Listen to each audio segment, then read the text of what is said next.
안녕하세요. 사람 사는 얘기 듣는 게 뭐가 그렇게 재미있는지 저는 이 사연 채널을 보면서 하루하루 삶의 재미를 느끼고 있네요. 그러다 저도 지금은 사이가 너무나 좋지만 얼마 전까지만 해도 우리 집 식구가 된 지 얼마 안 된 며느리와 기싸움을 하느라 생긴 이야기들을 사연으로 내놓으면 좋을 것 같아 이렇게 적어보게 되었네요. 일단 저는 판교에서 살고 있습니다. 어느덧 나이가 64살이나 되어 하나 있는 외동아들을 30 넘겨 장가 보내고 전원주택을 아예 지어서 1층에서는 저희가 살고 2층에 아들 내외에게 자리를 내주고는 지내고 있죠. 며느리는 처음 우리 집에 인사를 하러 왔을 당시 참 참하고 예뻤습니다. 애가 성품도 차분한 것 같고 말수도 별로 없어서 처음 보자마자 마음에 들더라고요. 하지만 역시나 사람은 겪어봐야 한다고 하던가요? 결혼식장에 들어갈 때까지는 마주칠 일이 많이 없었기 때문에 여전히 좋은 이미지를 가지고 있었지만 결혼 후 합가에 살면서부터는 며느리 실제 모습을 마주하게 되면서 참 힘든 시간들을 보냈습니다. 우선 우리 며느리는 허당 기질이 다분했어요. 집안 살림을 해본 적이 없는 건지 그 애가 다녀간 곳은 아주 그냥 말 그대로 엉망이었어요. 특히나 그 정리 못하는 기질은 주방에서 제대로 발휘가 되었습니다. 한 번은 우리 며느리가 늘 저를 도와 식사를 준비하다가 본인 혼자 우리에게 저녁을 만들어 주고 싶다며 극구 제가 주방에 발을 들이는 걸 사양할 때가 있었어요. 저도 그동안에 그릇도 몇 개 깨먹고 손가락도 칼질하다 날려먹은 것들을 지나 이제는 혼자 제법 할 수 있겠지 싶어 냅뒀습니다. 근데 이게 무슨 일인지 며느리가 식사 준비가 다 되었다며 부르길래 주방으로 들어갔는데 그 아내 모습을 본 순간 우리는 경악을 금하지 못했습니다. 아가, 이게 다 뭐야? 도대체 주방에서 무슨 짓을 한 거냐? 어머님, 이게 저 수제비를 좀 해보려고 하는데 쉽지가 않네요. 일단은 음식부터 맛보시고 청소는 제가 나중에 하면 안 될까요? 아이고, 내가 못 살아 진짜. 좀 치워가면서 음식하라고 몇 번을 가르쳤니? 식탁에까지 밀가루가 칠갑인데 이런 데서 어떻게 밥을 먹으라는 거야 대체? 어머니, 저 민망하게 왜 그러세요? 이것도 얼른 식사 드시게끔 하고 싶어서 나름 치운 건데. 저는 며느리의 마지막 말에 두통이 느껴지는 듯 했습니다. 우리 며느리는 뒷손이 없는 애였기 때문에 주방 일을 하면서도 그동안 그렇게 치우면서 하라고 해도 잘 안 되었어요. 게다가 음식이라도 잘 되면 다행이게요. 수제비는 완전히 떡이 져서 속 안까지 익은 게 없었습니다. 아니 애미야, 너 도대체 3시간 동안 뭘 한 거냐? 이 애비 굶기려고 일부러 그런 거야? 평소에 과묵하게 며느리를 보고만 있던 남편도 옆에서 한마디를 하더라고요. 아니요, 아버님. 설마 제가 일부러 그랬겠어요. 근데 정말 제가 3번을 다시 반죽을 하고 끓여봤는데도 이 밀가루가 얇게 안 펴지더라고요. 이럴 줄 알았으면 그냥 칼국수를 하는 건데 죄송합니다. 아니, 요즘에 인터넷만 찾아도 음식 만드는 게 다 나오는데 왜 이렇게 한 거야? 어머님, 당연히 보고 했죠. 이거 엄청 유명한 레시피 보고 따라한 거예요. 근데 제가 워낙에 똥손이라 그래도 첫 번째 했을 때는 국물이 전부 끈적해서 먹을 수가 없었는데 지금은 좀 낫지 않으세요? 이것도 나름 성공한 건데. 아유, 됐다. 그래. 네 노력이 가상하지. 살림을 한 번도 안 해본 애가 이렇게 한 게 어디냐. 근데 도저히 이건 오늘 못 먹을 것 같으니 배달이라도 시키자. 네, 어머니. 여보, 괜찮아. 다음에는 내가 도와줄 테니까 다시 해보자. 오늘은 일단 부모님 식사하셔야 하니까 배달시키고. 그래도 잘했어. 그나마 며느리를 다독여주는 건 우리 아들밖에 없더군요. 저는 속으로는 화도 나고 황당하기도 했지만 일단 노력한 걸 가상하게 여겨 그날은 그렇게 넘어갔네요. 하지만 이대로는 안 될 것 같아 그날부터는 스파르타로 며느리를 교육시키기로 작정을 했습니다. 하지만 그럼에도 불구하고 우리 며느리는 쉽게 나아지지 않았어요. 일단 저는 집 정리하는 것부터 가르쳤습니다. 저는 워낙에 꼼꼼한 성격인데다 취미가 청소일 만큼 집안일을 좋아하고 잘하는 사람이었기 때문에 며느리를 잘 가르칠 수 있었죠. 예, 이렇게 하면 나중에 필요할 때 꺼내 쓰는 게 불편하잖니. 자주 쓰는 건 손 닿는 데다가 넣으라고 몇 번을 얘기했어. 아이고, 아가. 속옷이랑 외출복 같이 빠는 게 어딨어. 따로 빨라고 했잖아. 저의 며느리는 정말 말 그대로 하나부터 열까지 다 알려주어야 했어요. 그동안 학생 때는 공부한답시고 집안일을 안 했고, 직장 다닐 때는 직장 다닌다고 집안일을 안 도왔다며 손에 물 안 묻히고 자란 티가 팍팍 났죠.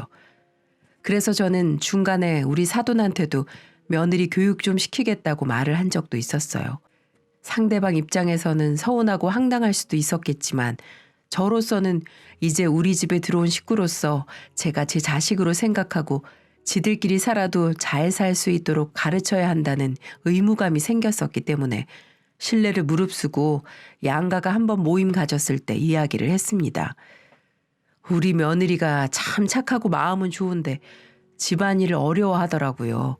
사부인이 애지중지해서 키운 자식이라는 건 잘 알지만 저도 이제는 우리 며느리가 제 자식이나 다름없어서 교육 좀 시키겠습니다. 그래도 괜찮으시겠어요? 네, 물론이지요. 저도 참 외동딸이라 귀하게만 키운다고 시집 갈 때 생각 못하고 너무 가둬놓고 키웠네요. 잘 좀 부탁드립니다. 그럼요. 이미 잘 가르치고 있고 며느라이도 잘 따라오고 있긴 한데 그래도 어디 가서 구박당한다는 소리는 안 듣게 제가 잘하고 있으니 믿고 맡겨주세요. 그래도 저 우리 며느리 아들만큼이나 사랑합니다. 네, 어디 여부가 있겠습니까? 당연히 그러시겠죠. 아무쪼록 우리 부족한 딸 잘 좀 부탁드려요. 다행히도 사돈 쪽에서는 그동안 너무 오냐오냐하며 키운 걸 알고 있었는지 제 말에 서운해한다거나 싫은 티를 내진 않았어요. 그래서 저는 그때부터 더 마음 놓고 며느리를 잘 교육시켰습니다. 하지만 우리 며느리도 저만큼이나 만만한 상대가 아니었어요. 얼마나 덤벙대는 성격인지 진짜 여러모로 두통 올 일이 많았습니다. 집안일에만 허술한 게 아니라 모든 행동들이 다 걱정스러운 부분들이 많았거든요. 한 번은 또 이런 적도 있었습니다. 어머니, 제가 오늘 외식 시켜드릴게요.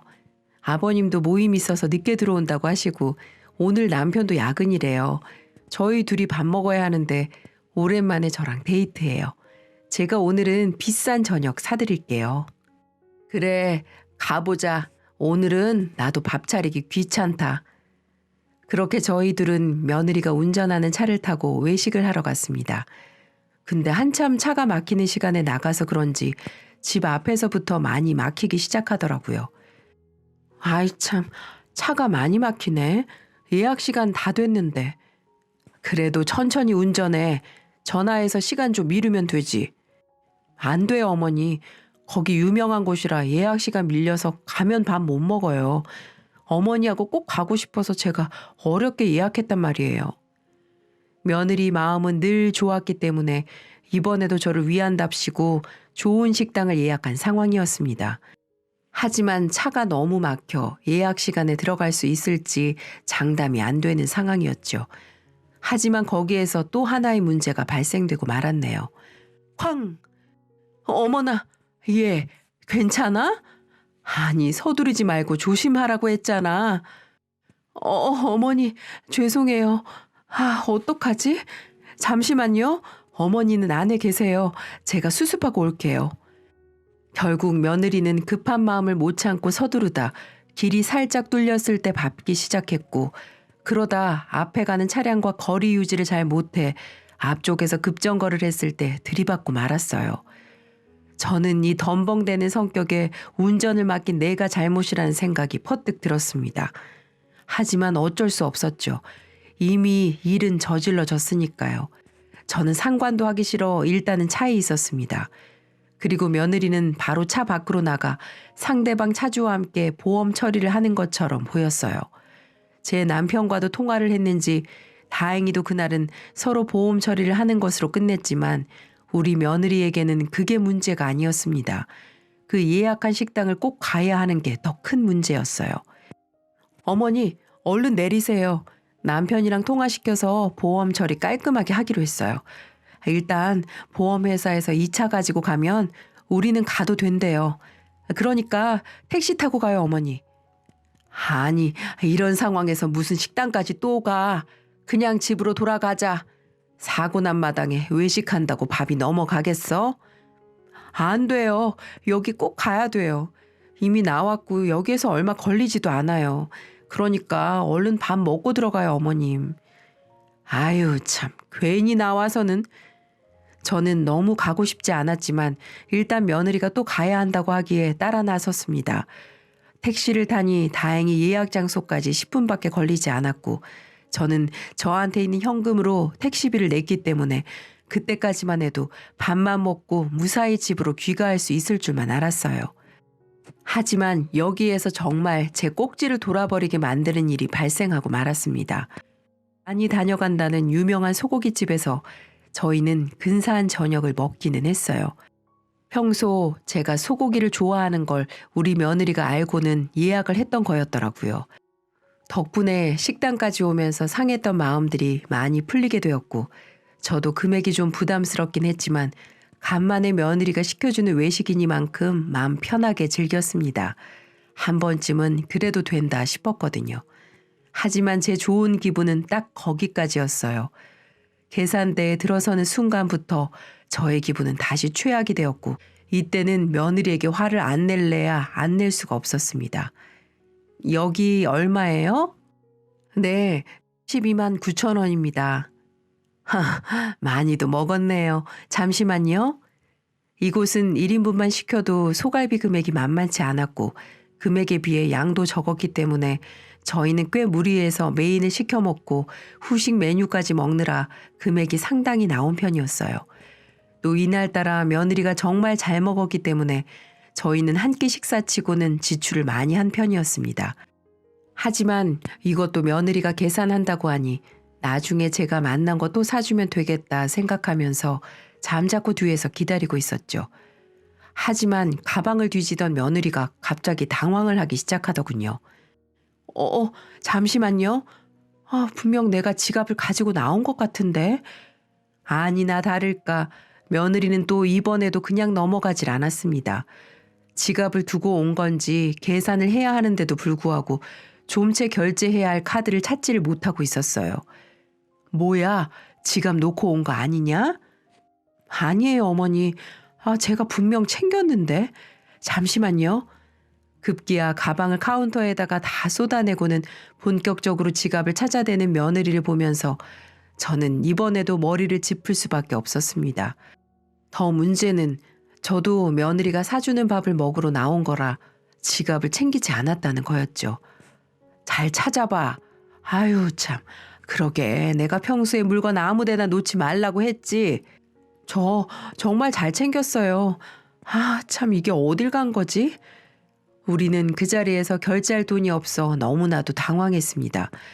이런 상황을 보면서 직원도 황당했는지 좋지 않은 표정으로 우리를 지켜보고 있었고요. 어머니, 아무래도 없는 것 같아요. 정말 죄송한데 어머니가 좀 내주시면 안 돼요? 현금도 없어서 낼 수가 없을 것 같아서요. 그게 무슨 소리야? 나도 지갑 놓고 왔지. 오늘은 네가 낸다고 했잖아. 아유, 정말 그러게 내가 아까 그냥 집으로 가자고 했을 때 가면 좀 좋아? 이게 무슨 사달이야?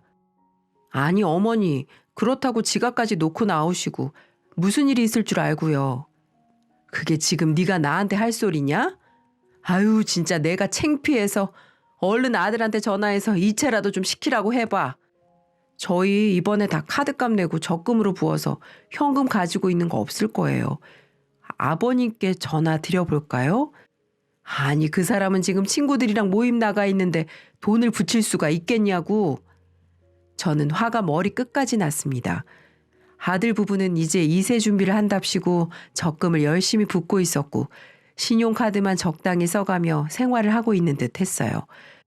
저희야 통장에는 현금이 들어있었지만 요즘 젊은 사람들처럼 핸드폰으로 이체하는 건 쓰고 있지 않았기 때문에 돈을 붙일래야 붙일 수도 없었습니다. 저는 그 순간 정말 화도 나고 피곤하면서 얼른 집에 가고만 싶었어요. 우리 며느리는 그 상황을 해결하기 위해 화가 난 제 눈치를 보며 조금만 기다려달라고 했고, 어디 가서 통화를 하고 오더니만 식당에 이체를 해주고는 집에 가자고 했습니다. 알고 보니 지 친구한테 돈을 빌려 밥값을 계산한 듯 하더라고요. 저는 정말 이날만큼은 너무 힘들고 화가 났습니다. 그래서 저에게 좋은 시간을 보내게 해준 며느리에게 좀 화를 많이 냈었어요. 집에 가는 길에도 말도 섞지 않고 그대로 택시를 타고 집으로 들어가 제 방으로 들어와 버렸네요. 며느리도 제 딴에 서운하고 속상했는지 그 다음부터 저한테 말을 붙이지 않더라고요. 그냥 아침 저녁으로 1층으로 내려와 식사 준비를 하고 집안일을 하는 것까지만 같이 하고는 늘 하던 잡담도 하지 않고 그대로 2층으로 올라가 버렸어요. 그 상황에 저는 며느리에게 미안함을 느끼게 되었죠. 생각해보면 절 생각해서 외식도 시켜준다고 나간 건데 제가 그렇게 화를 내며 들어왔으니 섭섭할 만도 했죠. 물론 그날 며느리의 지갑은 제 집 현관 신발장 앞에서 발견되긴 했지만 그건 이미 지나간 일이었고 저는 며느리와 화해를 해야 할 것 같았습니다. 그래서 며느리 생일이 되었을 때 기분을 좀 풀어줄 겸 제 카드를 주며 남편이랑 나가서 외식하고 백화점 가서 사고 싶은 거 생일 선물 하나 사오라고 시켰습니다. 그랬더니 그 서운해하던 감정들이 다 어디 갔는지 신나서 나가려고 하더라고요. 예, 아가 생일 축하한다. 오늘은 둘이 나가서 밖에서 생일 파티하면서 밥도 맛있는 거 먹고 백화점 가서 선물 하나 좋은 거 사서 써라. 맨날 집에만 있어서 너도 답답할 텐데 이럴 때 기분 전환해야지. 어머, 정말요 어머니? 와, 감사합니다. 한참 저를 보며 웃지 않았던 애가 활짝 웃으며 나가니 저도 기분이 좋아지더라고요. 하지만 그것도 몇 시간 지나지 않아 또 분노로 바뀌게 되었습니다. 분노를 넘어서서 아주 기절초풍하는 줄 알았네요. 저도 집에서 한참 남편이랑 밥을 차려 먹고 나서 TV를 보며 쉬고 있는데 핸드폰으로 결제 문자가 하나 날라오더군요. 저는 그걸 보고는 뒤로 넘어가는 줄 알았어요. 분명 제가 예상한 금액보다 0이 하나 더 붙은 500만 원이라는 거금이 결제되었다는 내용의 문자였거든요. 저는 이 애가 진짜 정신이 제대로 박힌 건가 너무 궁금했어요. 하지만 그렇다고 생일인데다가 신나게 나가 긁었을 걸 생각하니 화를 낼 수도 없었죠. 무엇보다 생일 선물이니 가지고 싶은 거 사라고 했던 건 저였기 때문에 더더욱 제가 뭐라고 할 수 있는 상황은 아니었고요.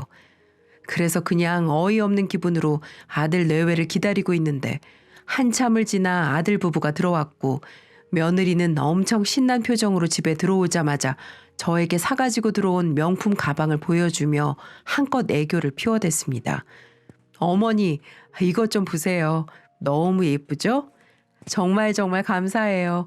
저 이거 진짜 갖고 싶었는데 요즘 저희 애기 계획 세우면서 돈 모으느라 꿈도 못 꿨거든요. 어머니 덕분에 샀어요. 대신에 제가 어머니 부담되실까봐 할부는 12개월로 했으니까 너무 걱정하지 마세요. 잘 쓰고 어머니 생신 때 제가 제대로 선물 사드릴게요. 제 마음도 모르고 할부를 12개월로 끊었다는 눈치코치 없는 며느리를 보면서 저는 쓴웃음을 지을 수밖에 없었습니다. 그리고 저는 제 생일 때 제대로 갚아줘야겠다는 생각을 했고요. 그리고 그렇게 기대하고 고대하던 드디어 저의 생일이 되었습니다. 저의 생일이 되니 며느리는 이야기한 대로 제 카드를 저한테 주면서 밖에서 외식도 하고 선물을 사가지고 들어오라고 하더군요. 그래서 저는 옳다구나 하고는 밖으로 나가 거하게 쇼핑을 했습니다. 뭘 샀는지 궁금하시죠?